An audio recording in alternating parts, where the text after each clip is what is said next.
If you're like me, you probably assumed that single malt whiskey is by definition a Scottish product, all that peaty tasting Scotch from the damp highlands of Scotland. Well, as is often the case, I've learned something from our favourite tippler, Charles Passy, who for our regular Friday Sip segment has brought in a single malt from Taiwan. It goes under the name Kavalan. Welcome, Charles. Hey, and hey, welcome, hey. Emma, as Thank always, you. here to help us out with this difficult task. Lend a hand.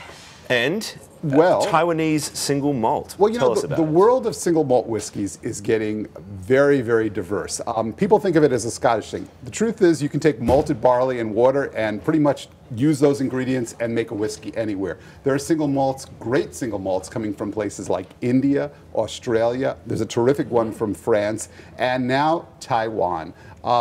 What makes this particularly interesting is that in Taiwan, it's a lot hotter than it is in Scotland, as you might imagine.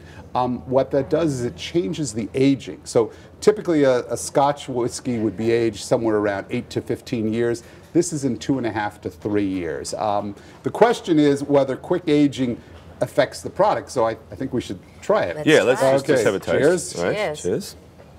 Whoa.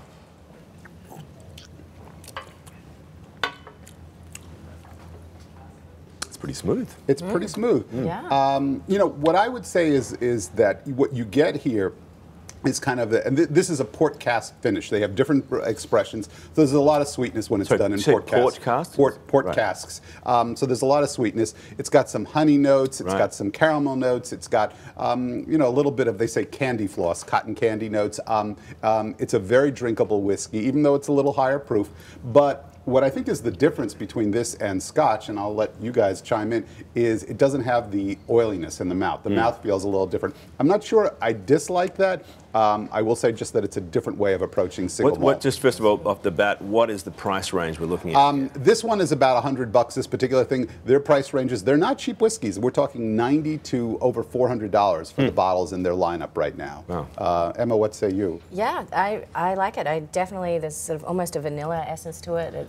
I must feel guilty wondering whether or not it's the port sweetness that's drawing me in, because I know that there's a lot of die-hard single malt folks who think that you shouldn't be flavouring these casks and stuff. Well, but I like it. Yeah, I think it's really nice. I think what draws you in, especially the port doesn't hurt, but I think what draws a lot of people in is that because of the mouthfeel, I would say this is a much more approachable, drinkable whiskey. At the same time, I like the mouthfeel of Scotch whiskeys. I like the fact that they have a certain heaviness to them. So you know, different strokes for different folks, I would say. So. All right. Well, let's make a toast to the weekend. All right. To the weekend. Cheers. Weekend sip.